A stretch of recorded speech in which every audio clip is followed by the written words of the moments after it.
नमस्कार, मैं हूं रविंद्र जैन और आप देखना शुरू कर चुके हैं सबकी खबर।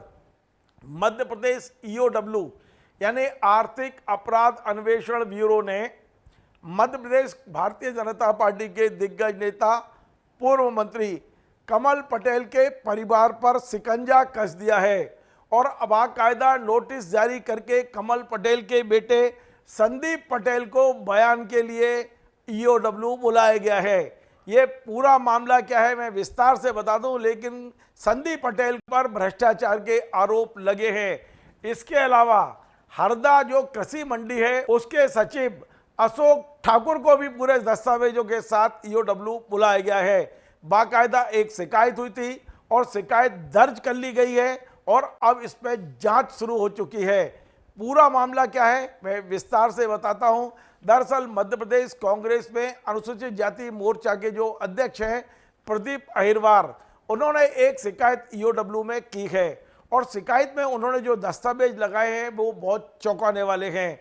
प्रदीप अहिरवार का आरोप है कि हरदा की जो कृषि मंडी है वहाँ एक प्लॉट है और वो उस प्लॉट पर बाकायदा पेट्रोल पंप बनाया जाना था और हरदा मंडी ने इसे बाकायदा नीलाम किया है और इस नीलामी में मनमानी शर्तें रखकर इस पूरी भूमि को कमल पटेल के बेटे संदीप पटेल ने लीज पर लिया है। लीज की शर्तों में साफ साफ लिखा है कि इसे किसी और को सबलीज नहीं किया जा सकता है और आप विश्वास करेंगे इस प्लॉट की जो किराया है वो कमल पटेल के बेटे संदीप पटेल मात्र 400-500 रुपये महीने मंडी को दे रहे हैं, लेकिन उन्होंने इसे एक ऑयल कंपनी को 23,500 रुपये महीने पर सबलीज पर दिया है। यह सीधा सीधा भ्रष्टाचार है कि जब कमल पटेल कृषि मंत्री थे उस समय इसके मंडी में उनके प्रभाव से, उनके दबाव से इस प्लॉट को बेचने के लिए तैयारी की गई, नीलाम करने की तैयारी की गई।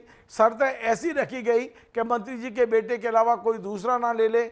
मंत्री के बेटे ने बाकायदा इस प्लॉट को अपने पास ले लिया। बहुत मामूली किराया तय किया गया कि वहाँ 400-500 रुपये महीने किराया लगेगा और उसके बाद में इस प्लॉट को इन मंत्री जी के बेटे ने 23,500 रुपये यानी कि आप सोचिए कई गुना बढ़ाकर एक ऑयल कंपनी को दे दिया, जबकि वो नहीं दे सकते थे। तमाम सारे दस्तावेज हमारे पास हैं। ये तमाम दस्तावेज प्रदीप अहिरवार जी ने अपनी शिकायत के साथ लगाए हैं। मैं आपको स्क्रीन पे दिखाता हूँ।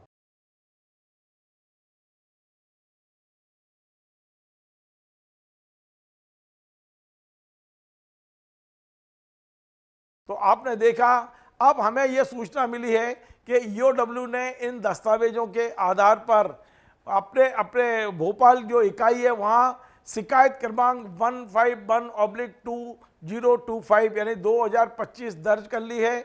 नोटिस जारी हो चुके हैं, बयानों के लिए बुलाना शुरू कर दिया गया है और अब देखते हैं कि कब ये दोनों, चाहे वो मंडी के सचिव हों या कमल पटेल के बेटे हों, कब बयान के लिए ईओडब्ल्यू पहुँचते हैं। अब से कुछ दिन पहले, लगभग 15 दिन पहले प्रदीप अहिरवार ने सबकी खबर के दफ्तर में आकर इस घोटाले के बारे में जो कुछ बताया था मैं वो भी आपको सुनवाता हूं। जिस तरीके से सत्ता का दुरुपयोग हुआ और जिस तरीके से कमल पटेल जी ने सत्ता के रसूख के कारण जो नियम कानून थे उनकी धज्जियां उड़ा दी और इसका पूरा लाभ उनके बेटे ने लिया और बेटे ने किस तरीके से जमीन का आवंटन कराया। एक स्पष्ट नियम है कंडी का 8, जब मंडी समिति हरदा का और रजिस्ट्रार का जब इनको रजिस्ट्री हुई ज़मीन की, उसमें लिखा है कि ये जो आवंटित ज़मीन है ये सबलीज नहीं हो सकती। उसके बावजूद भी 2009 तक, और एक नियम ये है कि 2 साल तक अगर आवंटित ज़मीन पर कोई निर्माण कार्य नहीं होता तो वो स्वतः ही वो ज़मीन मंडी समिति हरदा के पास चली जाती, लेकिन मंडी समिति ने कोई कार्रवाई नहीं करी। क्योंकि कमल पटेल मंत्री थे और मंत्री के बेटे को आवंटित हुई थी।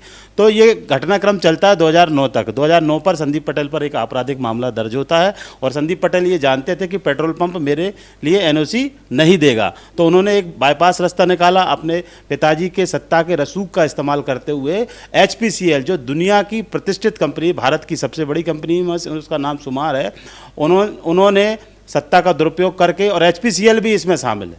HPCL को ये पता था कि जो आवंटित ज़मीन है वो सबलीज नहीं हो सकती। उसके बावजूद भी HPCL ने संदीप पटेल के साथ एक करार किया और करार एक छोटे से जो मंडी समिति हरदा है वहाँ का जो सचिव है और मंडी समिति चूंकि हरदा में भारतीय जनता पार्टी की थी, इन लोगों ने एक प्रस्ताव पारित किया और उस प्रस्ताव को एक नोट शीट बनाई और वो फर्जी नोट शीट एचपीसीएल को दे दी और एचपीसीएल ने उस फर्जी नोट शीट जानते हुए कि ये फर्जी नोट शीट है, उसके बावजूद भी एचपीसीएल ने पंप लगा दिया और वो पंप 23,500 संदीप पटेल को दे रहा है महीने का किराया और संदीप पटेल मंडी समिति हरदा को 550 रुपये दे रहा है। तो ये आर्थिक जो लाभ मिला है, सत्ता के रसूख का जो दुरुपयोग हुआ है, वो संदीप पटेल को पूरा आर्थिक लाभ दिया है।